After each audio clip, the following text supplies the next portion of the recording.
मैं जहाँ चाहूँ जाऊँगा। ये कमेंट किया एक बंदे ने, सामने स्क्रीनशॉट लगा है, आप देख लो किसने किया है जी।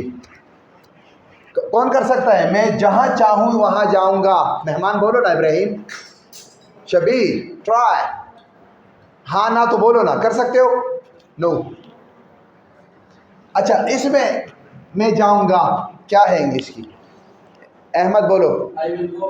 आई विल गो या आई शैल गो, ठीक है। I will go, I shall go. जहां चाहूं, wherever I want, wherever I want. इस तरह भी हो सकता है, wherever I want I will go, मगर बेहतर ये है I will go, I shall go, wherever I want, जहां भी मैं चाहूं।